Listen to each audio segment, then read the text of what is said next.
You're listening to an Airwave Media Podcast.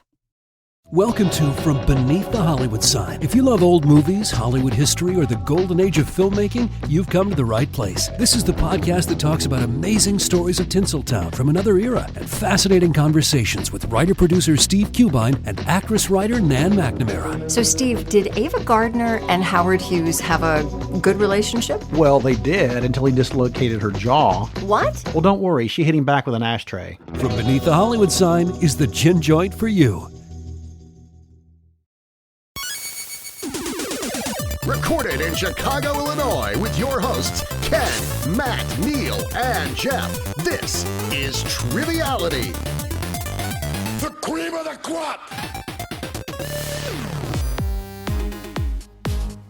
Hello and welcome to Triviality, the game where a lack of seriousness meets a little bit of knowledge. My name is Neal, and we have a very special episode for you today. Our studio is jam-packed with people, so we're just going to kind of go down the line. We have our normal hosts here, Ken, Jeff, and Matt. How's it going, guys? Hey, What up? we are doing great. Thank you, Neal. Yeah, you're welcome. Robot Matt is here to stay. Also in the studio, a special guest is my co-host Mark from Movieality, our sister podcast. How's it going, Mark? Hey, how's it going? Thanks for having me, Neal. Yeah, no and problem. Everyone else. So it's fun that Mark's here. We just wanted to kind of billboard our changeover. So Mark and I have a podcast that was called Best of the Best, but we've changed it over to Movieality to be sort of in the same network as Triviality. It's Mark, why don't you just talk about it real quick? It's the same podcast, just a little bit different. Yeah. So if you listen to Best of the Best at all, we wanted to change this to like change our branding up and really just the problem of being more searchable. We're hoping with a new name and with that a little bit of format change, we would kind of increase our listenership. So we're still going to be doing sort of niche discussions about particular film subjects and movie subjects. We'll still be doing that. We'll be doing some interviews, and also we'll be doing some mini-sodes where we'll have we're doing like a kind of questionnaire with guests and kind of more current film discussion too with Neal and I. So a little bit different, but hopefully more of the same, the parts you like at least. So.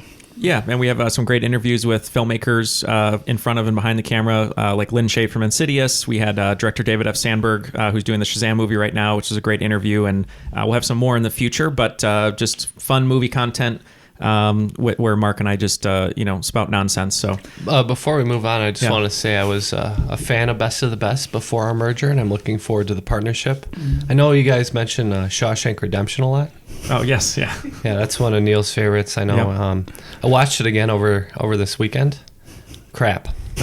It's terrible. Worst movie in 1994. Wow. No, So I'm mistaken. just kidding. It's pretty good. Wow. There were some bad movies in 90. I think The Big Green might have been 94. Ladybugs. No, it's a great movie. Yeah, Roger Deakins. Also joining us in the studio, our special guest hosts today, Julie Rossi and Jamie Aitchison. And how you guys doing? Good. How are you? Good. What up, honkies? Ooh, I like it. Doing pretty good. So we wanted to invite them on the show because all four of us, or actually all three of us, Matt was there in spirit. We went to the movie trivia at Logan Theater in Chicago. First of all, if you haven't been to the theater, please check it out. It's awesome. But they ran, at least for me, being a movie nerd, my favorite movie trivia I've ever been to. So yeah, awesome job. And if you should check it out, the Logan Theater movie trivia. We'll let them explain a little bit more. But why don't you guys just tell us about your trivia background, what you do, where you host, and all that good stuff? You want to kick it off? Sure. Cool. So yes, I'm Jamie. Julie and I host at the Logan Theater. We've been doing movie trivia there for about 4 years now. 2014? Yep. Is that when we started? Yep. Oh my God, it's been 4 years. Yes, it has. We're old pros, Jesus. vets even. We took it over from another woman who was hosting. She moved on to greener pastures, those pastures being in the suburbs. She had a baby. Oh, yeah. I was going to say R.I.P. I was very worried there. Yeah, she had a baby. Yeah, she didn't Buried 6 die feet or under. anything like that. She just went to Crystal Lake and had a baby. She went to a That's like farm where death. she can run around freely. She's socially dead now. She crossed Over the the Rainbow Rainbow Bridge. Yeah. Sorry, dogs. We're animal lovers, I know. obviously. So yeah, that's basically it. I've since gone on to host other trivia games at other venues, but Logan is home, and it's my sanctuary.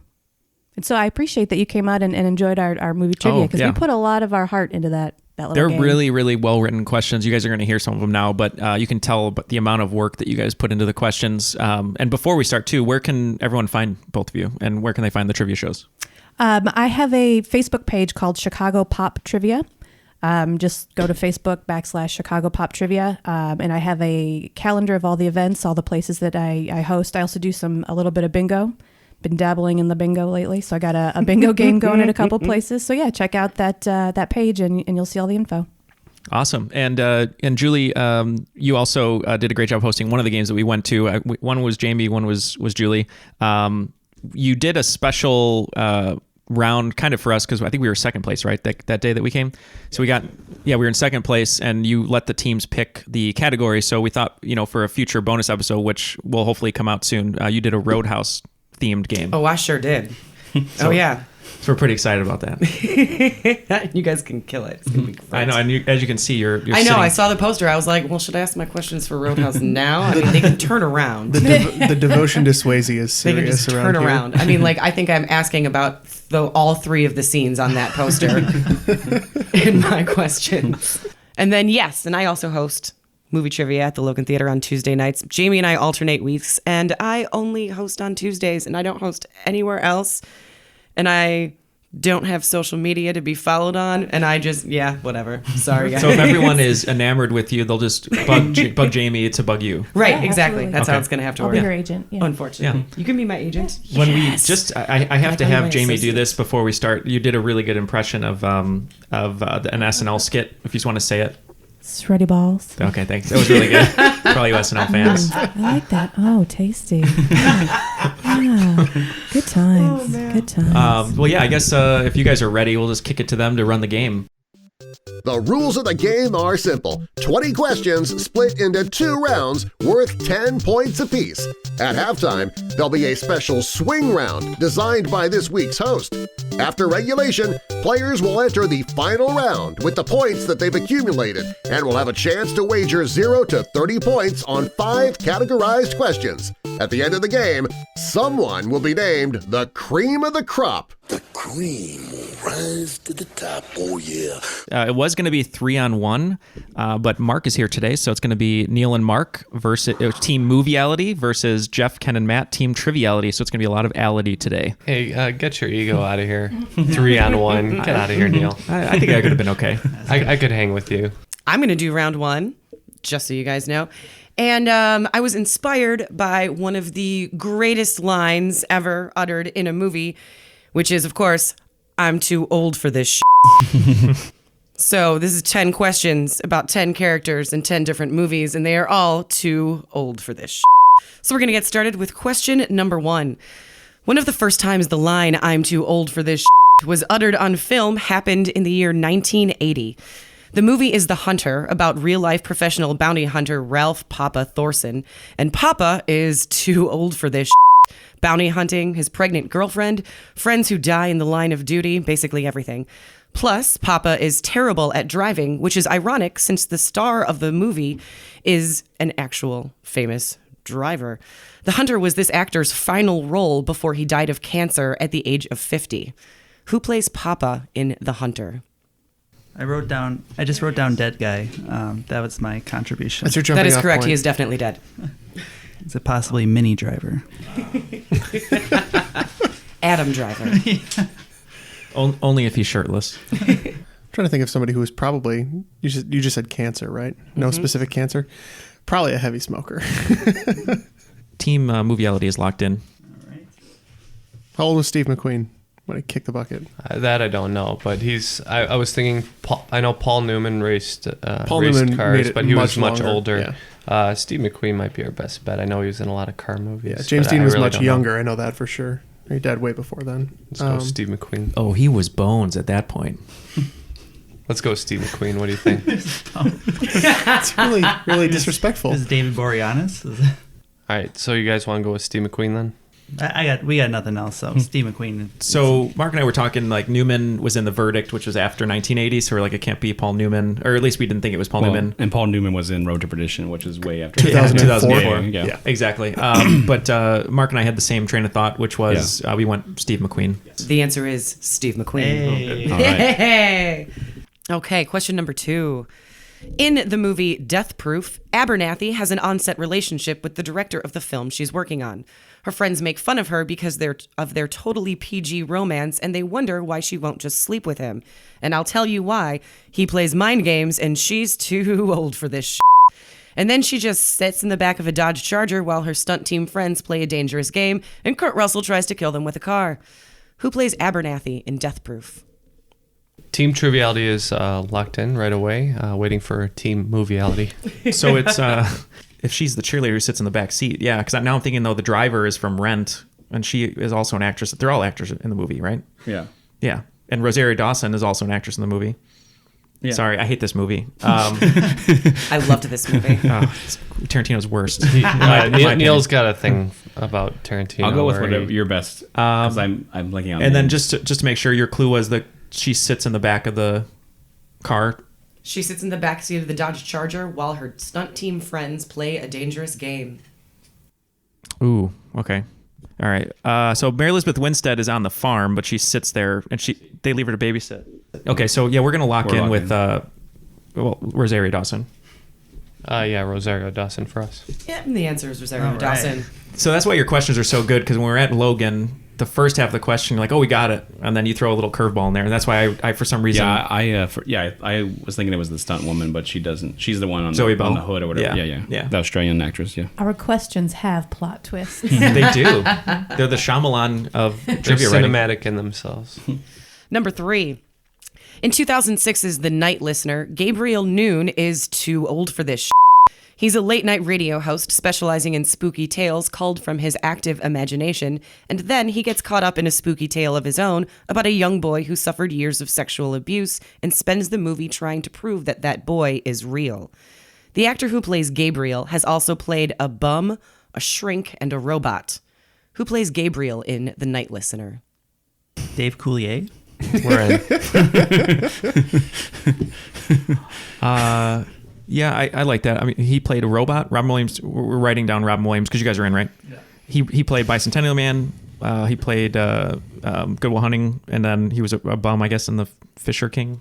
I can't remember which one, but anyway, and Jumanji, he was kind of a bum at some point. It was Stranded in the Jungle, man. He's not a bum. I think that's our best. He couldn't get a job. He was a bad dad and Miss Doubtfire. Yeah, he's kind of a bum. Team Movieality's locked in with Robin Williams. So are we. Locked in? And the answer is, of course, Robin Williams. Okay, number 4. In Adventures in Babysitting, Chris is too old for this shit. When her dream date stands her up, she agrees to a babysitting gig, expecting a dull night in front of the TV.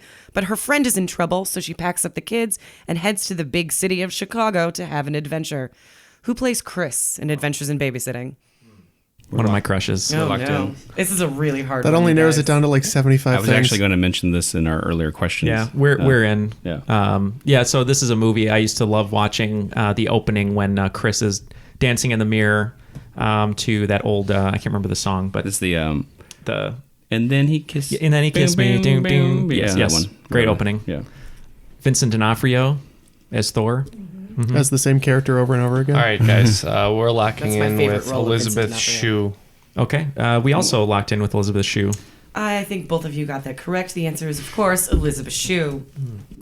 Ready for number 5? Oh, yeah. Okay, Brian Fantana is too old for this shit. When Ron Burgundy, the lead anchor of his news team, leaves Channel 4 in disgrace, he and his friends are lost without him and refuse to accept the leadership of the new head anchor, Veronica Corningstone. But then Ron comes back and asks his friends to accept him back into their circle, and Brian welcomes him with open arms. Who plays Brian Fantana in Anchorman? We're going to be locked in over here at Movieality. Yeah. Nope. All right, so the crew is Paul Rudd, Steve Carell, and the guy who plays Packer on The Office, whose name I can't remember, but I think this character is Paul Rudd. It might be the Packer guy. Yeah, why is that name escaping me? But I think it's Paul Rudd anyways. Yeah, me too. All right, Paul Rudd. Final answer. Paul Rudd usually works 60% of the time every time, so we went with Paul Rudd. And what is the name of his cologne? Sex Panther. Sex Panther. Yes, it's Paul Rudd. Okay. Famously, it smells like Bigfoot's. Number 6. In Tyler Perry's movie For Colored Girls, Juanita now we're up. is too old for this. She and her lover, Frank, have been in a shitty relationship for a while, and he cheats on her and leaves her, then comes back begging for more. The actress who plays Juanita was also in the movies Crash, The Preacher's Wife, and Waiting to Exhale, but she's probably more recognizable from her TV roles on Boston Public and Grey's Anatomy. Who plays Juanita?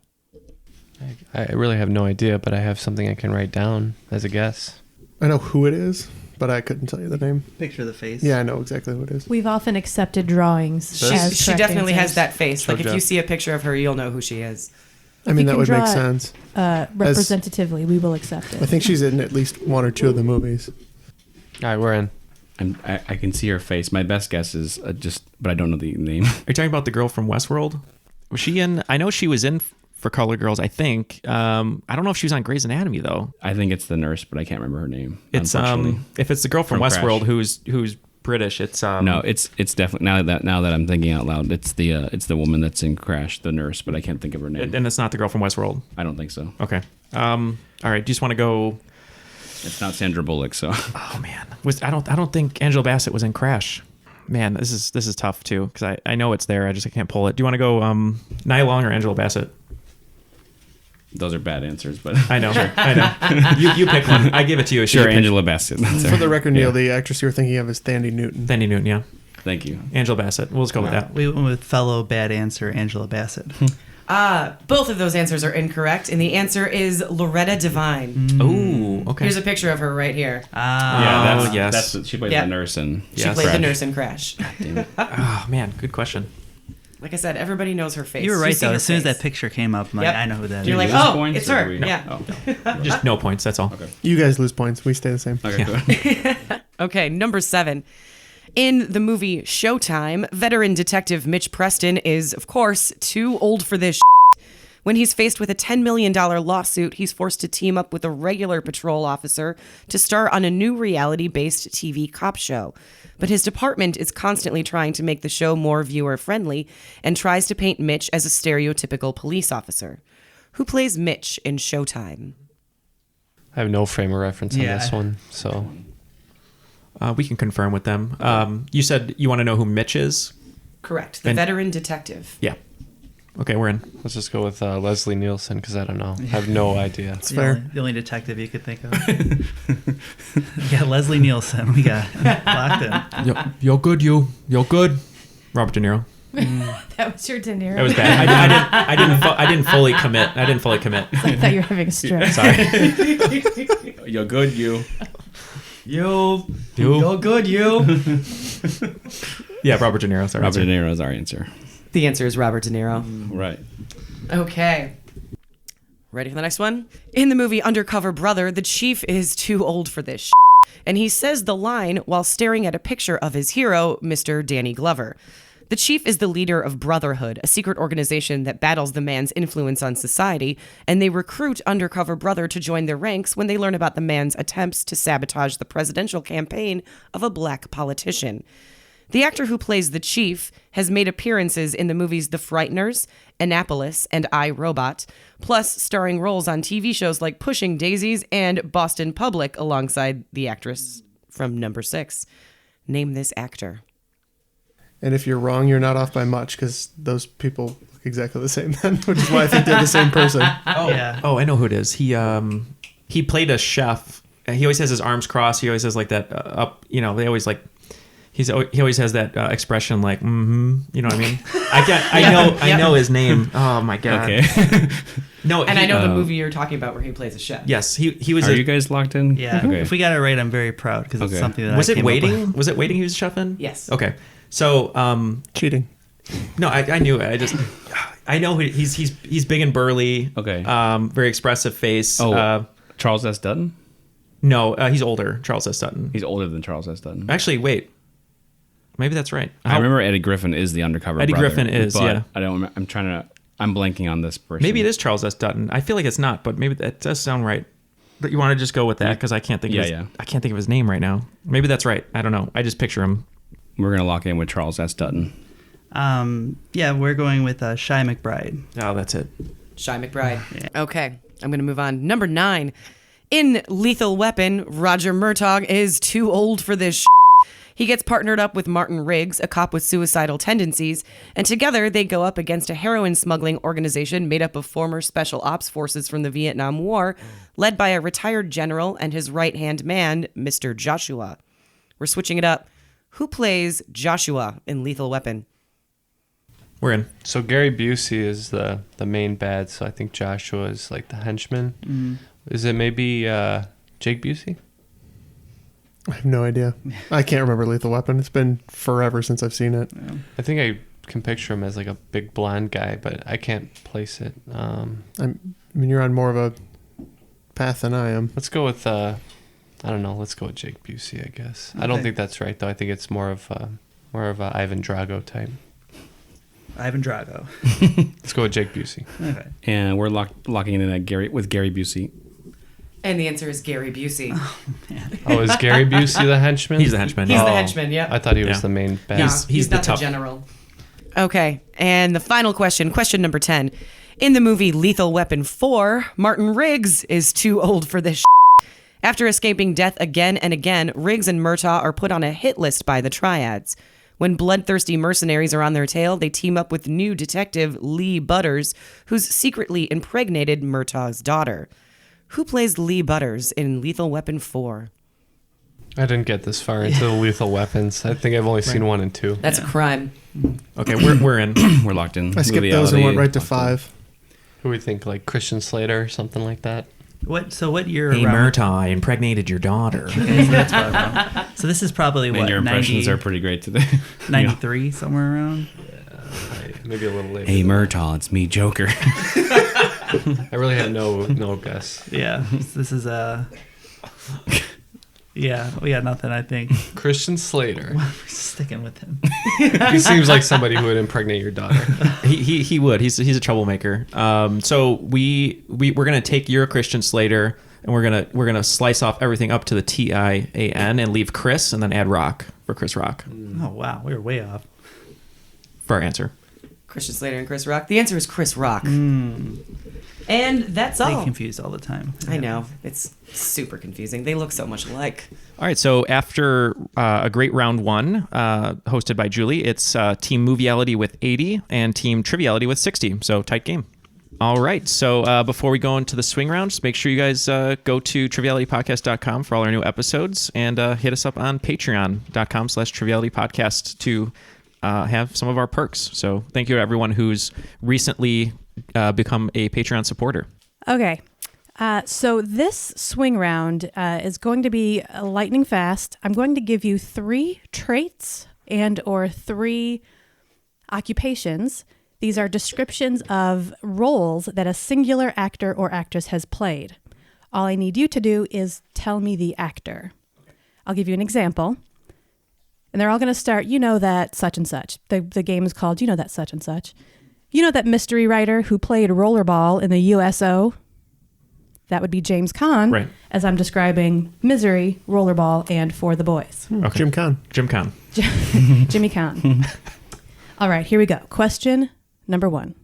You know that artificially intelligent operating system who visited Japan and became a nanny? Number 2. Heads up, this one is 4 descriptors. You know that guy whose dog died, even though he was also a dog, and then he went bird watching, even though he was also a bird. Number 3. You know that slave who became a flight attendant in a galaxy far, far away?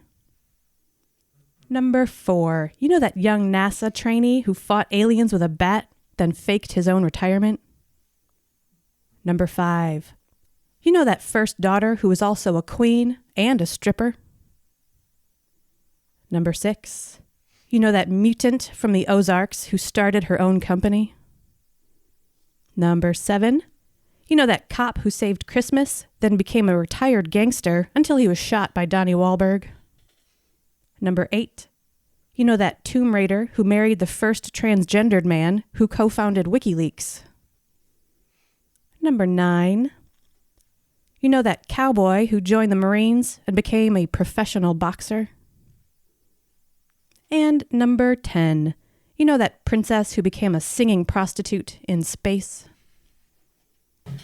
All right, guys, it sounds like everyone has locked in their answers, yes? Yep. All right, let's take a look. I'm going to give you the movie titles. How about that? See how close you got. Number one, we were talking about Her, Lost in Translation, and Nanny Diaries. Who'd you have? That would be Scarlett Johansson. We also had Scarlett Johansson. You're both correct.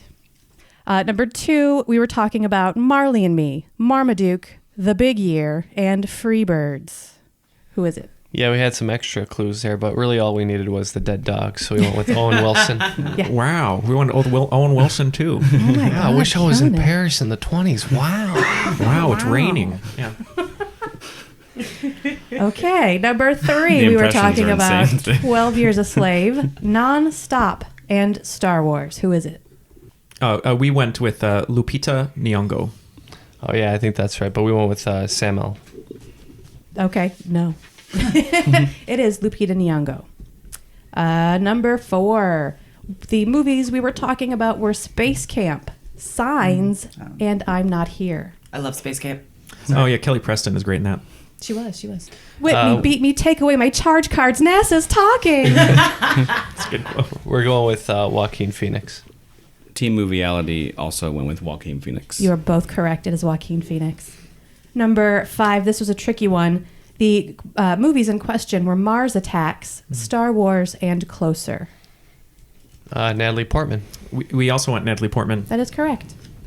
Number six, I thought I might have tricked you with the Mars Attacks one. That's it took that clue to get it. I was like, I think she was Jack Nicholson's daughter. That's right. Yeah. That's right. Number six, the movies we were talking about were X-Men, Winter's Bone, and Joy. That'd be Jennifer Lawrence. We also went with Jennifer Lawrence. That is correct. Number seven, we were talking about Die Hard, Whole 9 Yards, and The Sixth Sense. Yippee-ki-yay. We went with Bruce Willis. Bruce Willie. Come out to the coast, we'll get together, have a few laughs. Yeah, slick Bruce Willie style. Bruno is correct. Number eight, the movies in question were Tomb Raider, The Danish Girl, and The Fifth Estate. We went with Alicia Vikander. Yep, we also had Alicia Vikander. That is correct. Number nine, the movies were Brokeback Mountain, Jarhead, and Southpaw. I got this one wrong. I was thinking it was Wild Wild West, Independence Day, and Ali, so we said Will Smith. Oh, good one. We went with Jake Gyllenhaal. That is correct. It was Jake Gyllenhaal. Number 10, the movies we were talking about were Princess Diaries, Les Mis, and Interstellar. That would be Princess of Genovia, Anne Hathaway. And we also went with Anne Hathaway. You are both correct. It's Anne Hathaway. I like that you know that the country is Genovia. Yeah, I read a whole article about why Genovia should be real. You sure you didn't just watch the movie this morning? I might have, yeah. It's on repeat. Is that after you wrote the article? Under a pseudonym. So after the swing round, which was awesome, Team Triviality pulled away with 40 points, and Team Movieality pulled away with 50 points. So 130 to 100 going into round two. Yeah, those were a lot of fun. Maybe we'll have to spin that off into a bonus round sometime. We should. That'd be fun. I've got lots more. Oh, all right. Well, then see us on Patreon, guys. Round two. Here we go. So in case you didn't know, in case you missed it, on Monday it was Bruce Willis's birthday. Ha-cha-cha. Yippee-ki-yay, Bruce Willis. So we're going to do some questions about Bruce Willis quotes. All right. Sweet. These are going to be fill in the blanks. Okay. But I will lead you up with a bunch of clues. Here we go. Number one. In the original Die Hard, Bruce Willis plays John McClane, who is trying to take down terrorists in the Nakatomi Plaza. Part of his plan involves crawling through the heat ducts. As he shimmies through, he says, "Now I know what a blank blank feels like." Fill in the blanks. As he shimmies through the heat ducts, he says, "Now I know what a blank blank feels like." I know the scene. I didn't even think about that quote. I can't specifically come down to the answer, but I can guess one. Yeah, it's tight, like in close quarters. I don't know why I thought of sausage, but now I know what a sausage feels like. That's it. It's got to be two. Yeah, I know we need. You were so Mark wrote giant sausage. If that's not the title, I'm out. Mark wrote baked potato. I don't remember. This quote is I remember. I remember so many quotes in this movie, but this one I don't. For some reason. Now I know what a baked potato sounds like. Feels like. Why a baked potato? I know. It's got to be something because they're wrapped in that tin. Well, he's in the foil. heat duct. It's getting he's cooked in a heat duct. Yeah, he's in the. Is it microwave oven or it's something like? I don't know. Honestly, I don't know, man. It could be anything. Yeah, let's just we'll go. I know what a baked potato feels like. Yeah. All right, me and Matt came to a consensus since Bruce Willis's character is kind of like old and grumpy, even though he's not that old in the movie. His demeanor is that. We figured it was.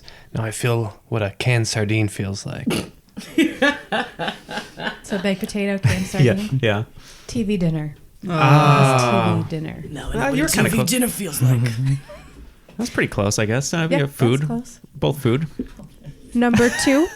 In The Fifth Element, Bruce plays Corbin Dallas, a taxi driver who gets drawn into an intergalactic search for a legendary cosmic weapon that will save the universe. At one point, he's stopped by a police officer who asks if he's classified as a human. Complete Dallas's response. Negative. I am a meat blank. I don't know the quote, but I have an educated guess. That was the other one I was thinking. I don't know why I was thinking it, though, because I've never seen The Fifth Element. So. Let's go with the third one there. It's a meat baked potato. You guys are locked in? Yeah. So we're between... do you remember this quote or no? No. Okay, I don't either. So we just kind of wrote down meat locker, meat grinder, meat sandwich. I think our answers are better than yours. I'm the meat grinder. I think that if you guys got sausages on the mind for some reason. If you ask Heidi Fleiss, he was a meat grinder. Hello. That's a celebrity gossip. From the 90s. 90s. What do you want to go? Meat locker? Whatever you think. Okay, let's just go meat locker. Just doing the voice though, please. We're gonna go with no. I'm a meat locker. I think now you're just whispering. We were thinking a couple things: meat puppet, meat bag, meat sack. Maybe it was meat puppet because of the band Meat Puppets, but we went with meat sack. That would make a lot more sense. The answer is negative. I am a meat popsicle. Delicious. Starting off strong in this round. He does it right. He says it right after he stuffs that his boss into the refrigerator and then hides him in the thing, and then he says, "Negative. I'm a meat popsicle." I had a weird deja vu moment because when I saw Matt writing puppet, I thought he was going to write popsicle, and I was like, "Well, that would be a weird thing to say." Whenever I hear meat puppet, I think of Tango and Cash. Yeah. Which Is that where they right. got the name, the band? I don't know, but it's Come on, meat Tango puppet. Who pulls your Cash strings? Fans. Question number 3. In Live Free or Die Hard, John McClane is tasked with bringing a hacker named Matt Farrell, played by Justin Long, to the FBI. During an epic shootout, Matt Farrell is in awe when McClane, quote, killed a helicopter with his car. What is McClane's 5-word response? Oh, wow. When Matt Farrell says, you killed a helicopter with your car, McClane has a 5-word response. I will say, Mark, This is the worst of the Die Hards, by the way. Actually, no. Second to worst. No, second. The last one was terrible. Yeah. No, so with all my movie knowledge, the worst thing I'm at consistently is quotes. I'm not good with quotes. Right. That's my worst. You killed a helicopter with your car. You once said, "Are you looking right at me?" You know the famous taxi driver.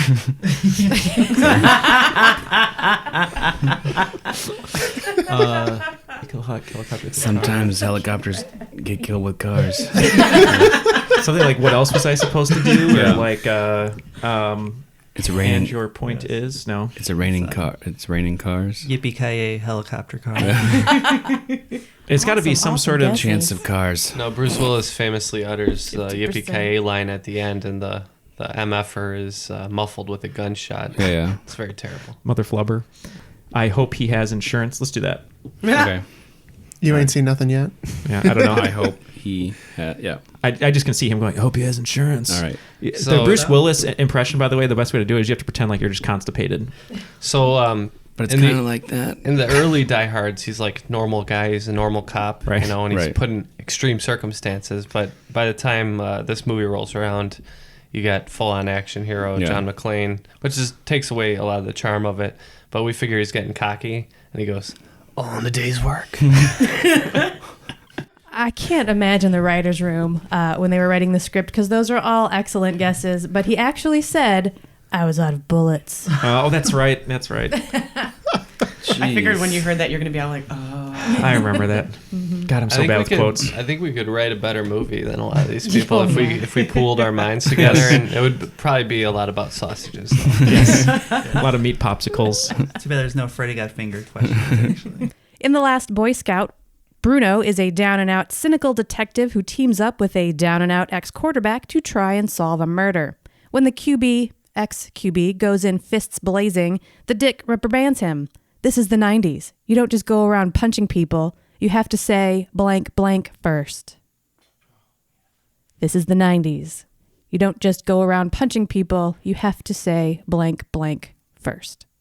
You guys are in? Oh, yeah. Oh, okay. I don't think it was in the 90s, so I don't think they made a joke about it. I think they just said whatever. Okay. That's my guess. If it was like a movie made now about the 90s, yeah, they would have said some kind of 90s Okay, we can joke. go with your answer if you want. Just say that. Hey, mother. Fine. All right, we're going with hey, mother. We thought that you had to be a little more polite in the 90s, and you would say, excuse me. Well, this was a very meta quote. This is the 90s. You don't just go around punching people. You have to say something cool first. Oh yeah. Man, this From is the bad. king of quips. Which reminds me of 22 Jump Street. Yes. I do remember that. God, I love that movie. Four wrong in a row. It's not looking good. Bruce Willis round. This is an aside, sorry, about when Die Hard is on cable or when it's on basic cable, the thing, yippee Mr. Falcon. Yeah, Mr. Falcon. Yeah. Yeah. We should find that clip. It's not a. Sometimes I ask They that say question. Fairy But it's not in Godmother this on one. some edits, Yippee too. Mr. Yeah, Falcon. there's a couple different ones. One of them is like Mother Flubber. One's the gun. Mother Trucker. Mother Trucker. Number 5. Of course, Die Hard has the yippee-ki-yay motherload of quotable quotes. For example, when John McClane takes on terrorist Tony, they fight hand-to-hand until they tumble down a flight of stairs where Tony is knocked unconscious. Since he's barefoot, John decides to steal Tony's shoes only to find they're too small. Finish this quote. 9 million terrorists in the world, and I gotta kill one with feet smaller than blank blank. I have like a realm. You know what? We're both doing so poorly. I'm just gonna say it out loud. It's either like his smaller than my sister or my mother. He's smaller than Pinocchio or something. No, it's like I think he's like his feet smaller than my sister. It's something like that, or my mother. It's got to be. I don't know if he has a sister. Got feet smaller than my mother. My It would also be sister. funny if he made like reference to somebody with like small feet, like a dancer or ice skater or something like that. Yeah, like a ballerina. Let's go with that. A ballerina for us. Let's just go with my sister. Okay. I don't know if he has a sister, but yeah. Okay, we're in with my sister. Better. The answer is my sister. Ooh, I don't know where I pulled that one from. Wow. I think you know where. It's where the sausage is made. If Bruce Willis, after 40 years of being in the business, finally took a dump, and then now he just has a normal voice, like, "Hey guys, ready to do my movie here." Hey guys, that's what Bruce Willis really sounds like. I want to see His a movie about off-duty his sister voice. just Hey, with small guys. feet. A movie about his sister with small feet. Yeah. It's like Small-footed sister. Pretty serious issue. But she's also a In the McClane ballerina. family. Yeah. He has to come in and like break ballerina's knees so she can go ahead. Tiny Toes McClane. That was the plot to what they Black call Swan. her. Wasn't it? Question number 6 is a follow-up question. After he relieves Tony of all of his valuables, he sends Tony's corpse down the elevator dressed as Santa, where he's found by the other terrorists. Although not a direct quote, as it does not leave Bruno's lips, but Hans Gruber's, a.k.a. Alan Rickman.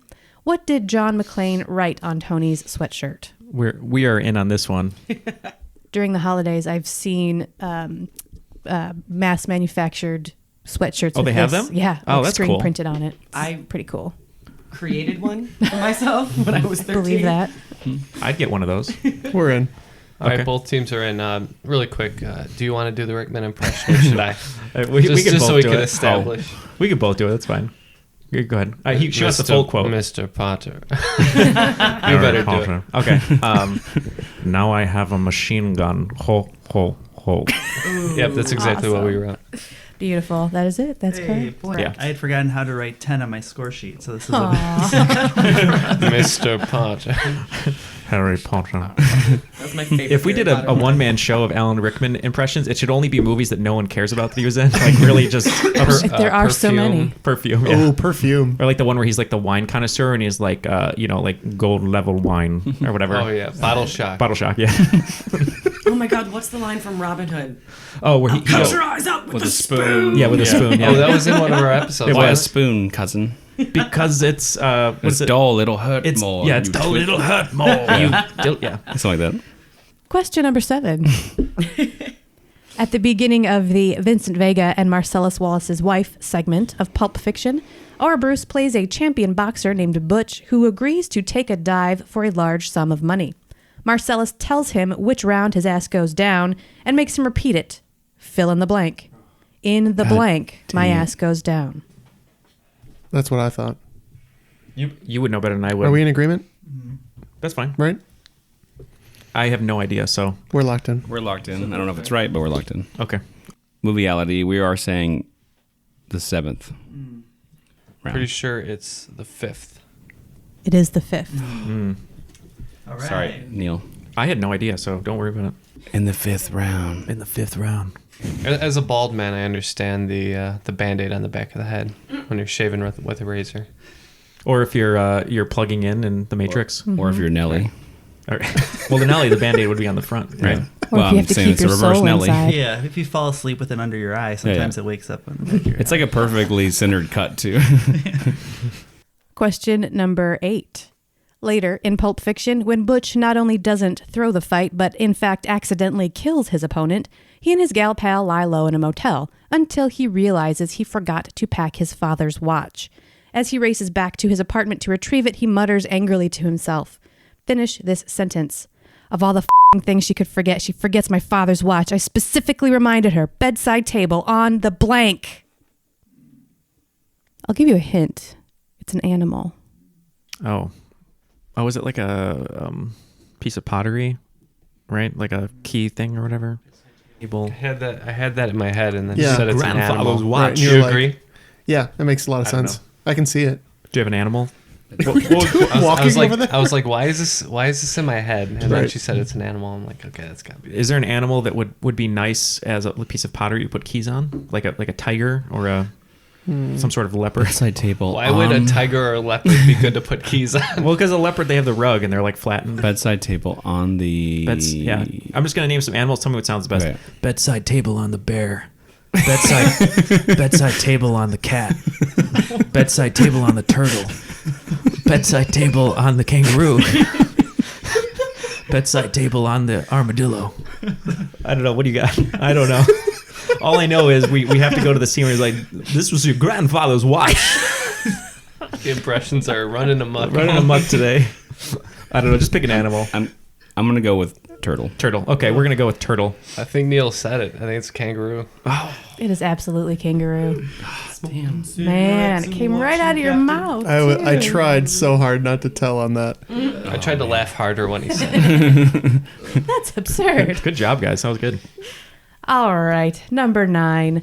Lucky number Slevin opens in a bus terminal where a mysterious assassin known as Good Cat, played by Bruce, tells a story about a misleading double bluff surrounding a fixed horse race that leads to a triple homicide. This particular misleading double bluff has a fancy 3-word name. As he explains, a blank blank blank is when everybody looks right, you go left. A blank blank blank is when everybody looks right, you go left. I'm in. I believe we're in, but yeah, it was Ken. I remember watching this. I used to rent this all the time. It's actually You used to rent not this that all the bad. time. It's pretty. It's It's pretty not good bad. movie. Yeah, it's not I bad. do not remember this movie Morgan at all. Freeman, Josh Hartnett. Maybe we'll talk about it during our Movieality episode. Yeah, we should. Yeah, you never seen it with Josh Hartnett, Mark? No, I've seen it. I just don't remember any of it. Oh, okay. Yeah. I don't. I feel like it's. I can't. I mean, I don't know it. First of all, full disclosure, because I'm like I said, I'm terrible with quotes. But it's something like Triple McGinty or It's gonna be 3 words. I know. McGinty. It's the old McGinty. Triple McGinty. It's the old.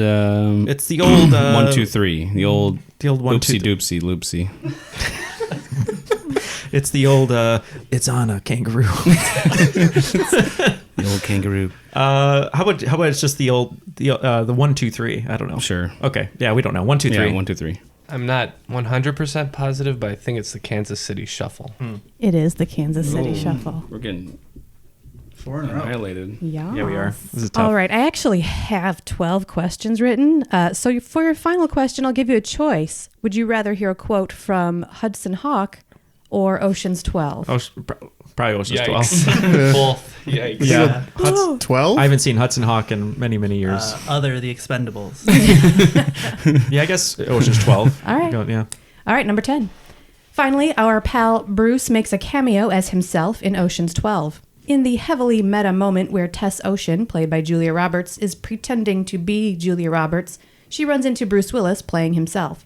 When he attempts to use his cell phone near her baby bump, Saul Bloom, pretending to be her OBGYN, admonishes, "Do you have any idea how vulnerable a fetus's brain is to the electromagnetic field created by your cell phone? You might as well point a gun at her stomach." Bruce Willis replies with what 3-word retort? Wow. Is there something like medical with that? I mean, that he would say? Okay. It's very meta. Yippee-ki-yay. I mean, this whole movie is all, references to all the actors themselves. So it's Right. got to be. Sorry about that. How about just yippee-ki-yay? I don't know. That's only 2. Oh, yeah. You could say mother. Man, I think that movie was PG-13. I'm defeated. I'm defeated. How about bun in the oven? I don't know. Let's just say I don't know. Sorry about that. Or, he would never say sorry. He's Bruce I know. Willis. Go yourself. Why?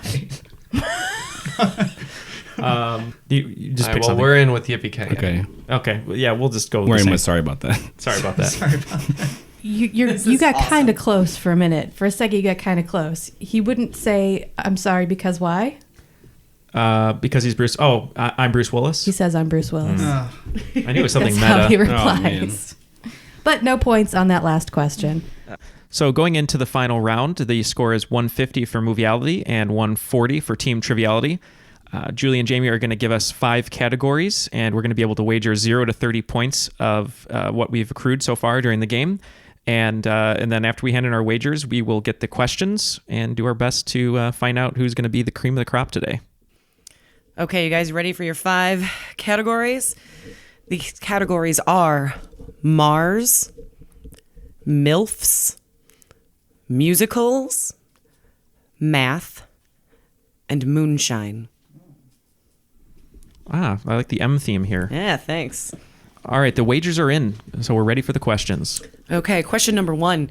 In 2001, Ice Cube starred in this movie that takes place 200 years in the future about a Martian police unit sent to transport a dangerous criminal at a remote mining post, and Ice Cube is that criminal. But when the team arrives, the town seems deserted, and some humans are possessed by former inhabitants of the planet. Also starring Pam Grier and Jason Statham, name this movie. Number 2, for the MILFs question. The term MILF originated, of course, describing Stifler's mom in American Pie, played by Jennifer Coolidge. The phrase was first uttered by a character named MILF Guy Number 2. The actor who plays MILF Guy Number 2 went on to appear in more movies in the American Pie series and has since starred in 2 other film franchises. What actor played MILF Guy Number 2? And then number 3, for the musicals question. The Disney classic Sleeping Beauty came out back in 1959, and all of the music in this movie consists of different arrangements and adaptations of an 1890 ballet by a certain Russian composer. This composer is also known for creating basically the only 2 ballets that people really know. Name this composer. Number 4, for math. Juan has 5 times as many girlfriends as Pedro. Carlos has 1 girlfriend less than Pedro. The total number of girlfriends between them is 20.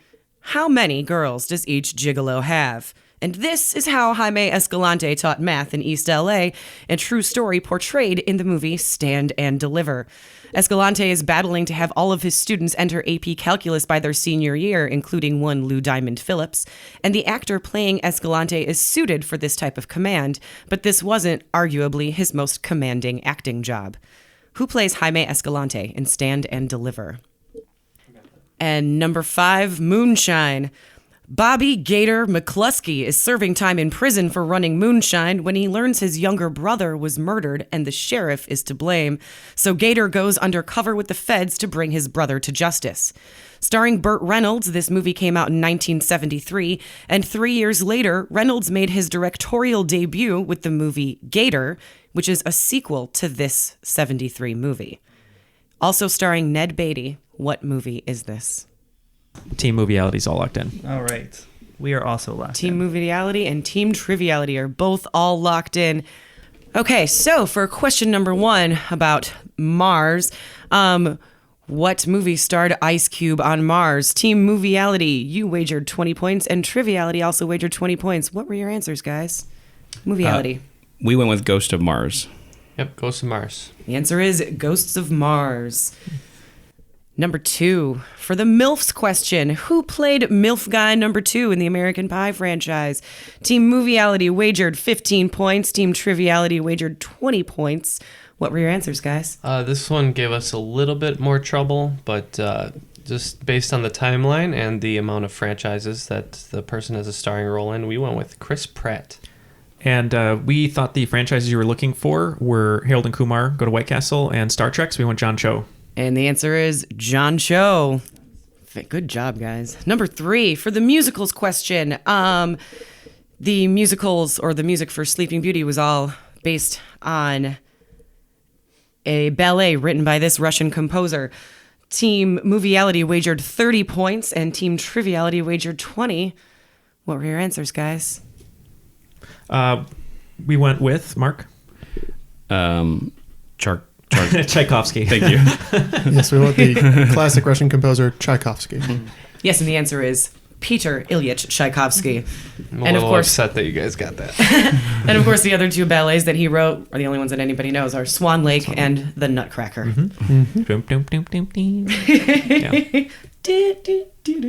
Neal's bringing the musical. Anyway. Hey, Tchaikovsky, write this. I was out of bullets. Number 4, for the math question, who played Jaime Escalante in Stand and Deliver?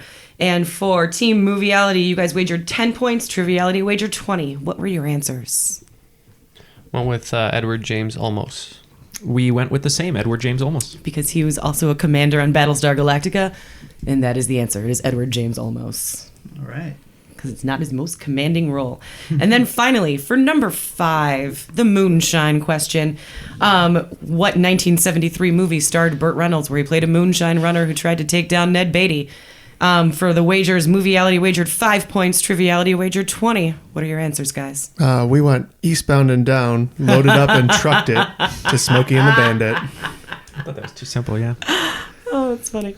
We went with Sharky's Revenge. Sharky's Revenge. The answer is White Lightning. Oh. White Lightning is the prequel to Gator, and it's another word for, or phrase for moonshine. Not a bad guess, though, because he does run moonshine and Smokey and the Bandit. Well, I mean, it's illegal Coors, right? Yeah. Yeah. Same thing. He's running booze. He's running booze, taking it across Texarkana. Is that right? So we got our scores in, and for Team Triviality, you guys ended up with 160 points. All right. Good job. Give yourselves a pat on the Not back. bad, That's not bad. No. But of course, the winners for the evening are Team Movieality, which is probably a good idea because movie was in like the name of your team, with 220 points. So Team Movieality, you guys are the cream of the crop. You know that I'm the cream of the crop. Well, Yeah. How do you feel, Mark? First Pretty time good. here. I'm glad we came out victorious. I wouldn't want to have to lose our podcast.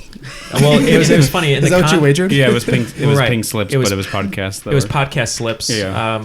It was pretty tough because we would have given up the podcast, and Mark was going to have to walk the streets naked with a sign that says "I am not Movieality." Right. Well, and full disclosure, this was basically Ken versus you two. Yeah. Me and Jeff had very minimal help in this round. I think that's not fair. That's not fair. I definitely got some help. The Bruce Willis round, that was very tough. Yeah. Well written questions though. Great Sorry job, about guys. that. Yeah. Sorry, Yeah. not sorry. Yeah. right. Well, you guys get bragging rights. You win some bragging rights. But if the losing team or the team with less points wants to take a grab So in the grab gotta bag, stick our hand in the mystery bag, which I'm not so sure about. But yeah, You need to all tell them where hands, you no got eyes. that It's a bag, Jamie. porcupine. Yeah. It's the magical mystery bag. Oh, a button from Beaver Button Makers. Ooh, I love Beaver Button Makers. They made our Who Killed Heather buttons. And you got a little green guy. They're tiny great. rubber alien. Chicago-based. That little green guy glows in the dark. Ooh. Chicago-based Got a little company, teddy guys. bear? Beaver Buttons. Check them out. Nice, and a little you guys each got something different. How fun. Don't you love Thanks the so prize much. bag? I love the prize I have bag. many prize bags because they all came with the urns for all my dead pets. So I have lots of prize bags. Oh God, I love it when she says that. Oh my! I don't know how to follow that. That's great. Well, on that note. Yeah, on that note. Well, and if you stick around after the final song and clip of our episode, Jamie will be listing off all of the names of her dead pets, but it is going to be about 2 hours, so it's a long haul. So thank you guys so much for coming to host. That was so much fun. Thank you for letting us. Yeah, This is thank you great. guys. This Yeah. is awesome. We're actually going to have Jamie and Julia on another episode competing. And then if you guys follow us on Patreon, patreon.com/Triviality Podcast, we're going to have a bonus episode, a couple with them again, some movie related ones. And then maybe a bonus that everyone will get to hear. But if you guys want that extra content, just make sure to check out that site and sign up for some perks. $5 will get you a Triviality sticker plus a bonus episode a month that we're going to hopefully be increasing depending on our stretch goal here. But yep, $5 you get the sticker. If you join us for $3, you still get the bonus content. You just don't get the sticker. But we hope you guys enjoyed. And Matt said we passed 50 reviews, so we're going to be figuring out how to pull 5 names at random, and we're going to reach out and let you guys know the usernames. And then as long as you guys respond to us by email of if that's your username, you get your sticker, we'll get your address. And Jeff, what kind of prizes are they going to be? Well, Neal just said we're giving a sticker, but They're undetermined what the sticker is. Neal is ruining the bit as we turn. It's mystery prizes, Neal. You sure it's not a button? so I think at a minimum it's a sticker. Yeah, But there will be some I think we additional decided that there was an additional prize, right? mystery prizes in there. Probably a larger prize than a sticker. That's right. Oopsy, I didn't even know that, but that's pretty sweet. So we talked about it in the group chat. That's why we leave you out of things. I was Neal. playing a bit. Okay. I don't know what it is. Awesome, guys. Well, thank you. Thank you very much, Jamie and Julia. If you just want to really quickly just plug your trivia company again and where people can find you. Yeah, you can find us every Tuesday at the Logan Theater at 8 o'clock. We start up signing up for the movie trivia every Tuesday at the Logan Theater. Logan Theater, Tuesday night movie trivia. You can also check Chicaugo Pop Trivia page on Facebook for more trivia fun and bingo games and whatnots. I am only at the Logan Theater. I live there. Did we mention the Logan Theater? The Logan Theater. And this episode's sponsored by the Logan Theater. Thank you guys for being here. On behalf of Ken, Matt, Jeff, and Mark over at Movieality, that was Triviality.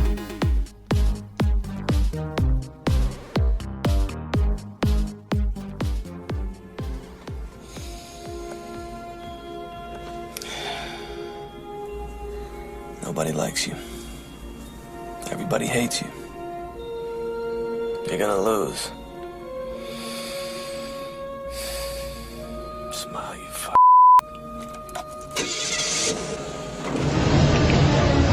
Yippee-ki-yay, Mr. Falcon.